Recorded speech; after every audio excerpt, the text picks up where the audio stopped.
السلام عليكم.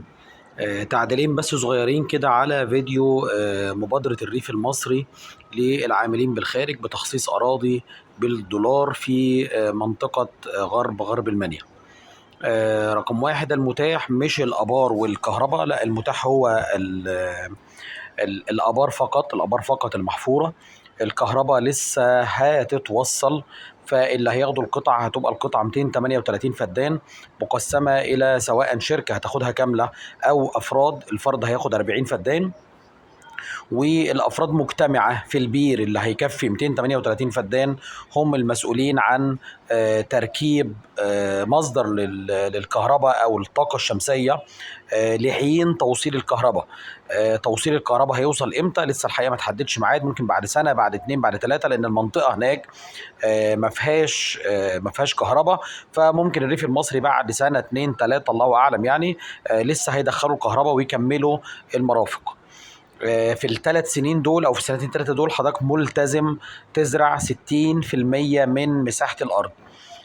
الريف المصري مش هيطالبك تزرع اكتر من ال 60%. حضرتك لازم تزرع ال 60% دول في خلال اول 3 سنين.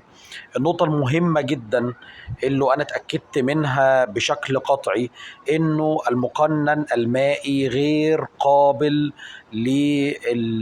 للتغيير، او غير قابل انه حضرتك تسحب اكتر حتى لو بغرامه. طيب المقنن المائي ده كام؟ 7 متر مكعب يوميا للفدان.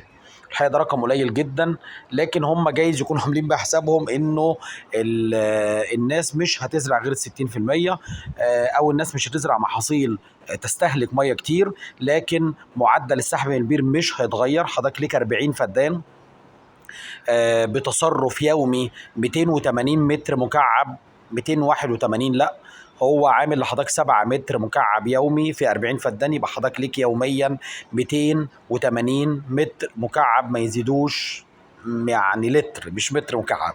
تمام. اخر حاجه كمان انه ملوحه الميه هناك اقل رقم هو 1500 ل 1800 جزء في المليون، وفي مناطق اكتر. عمق الابار اللي الريف المصري هيحفرها هتبدا من 350 متر فما فوق، ممكن توصل في بعض المناطق ل 500 و 600 متر، لكن اقل عمق هيحفروا البير الابار هناك هيكون 350 متر. البير المفروض انه معمول ل 238 فدان. النقاط المهمة زي ما قلت لحضراتكم، التصرف المسموح او المقنن المائي هو 7 متر للفدان. الحقيقه هو ما يكفيش حتى للنخل ولا للزيتون، لكن هو ده اللي متاح. حضرتك لازم تزرع 60% من الارض، والزراعه دي تتم في اول 3 سنين من تاريخ استلام الارض. مفيش فتره سماح، حضرتك هتبدا تدفع الاقساط بعد ما تستلم الارض على طول، زي ما قلنا 8 اقساط في 10% بفايده 4% متناقصه. ارجو ان شاء الله انه المعلومات تكون واضحه للناس، وان شاء الله اي معلومه بقولها بكون متاكد منها بنسبه 100%. ربنا يوفق الجميع.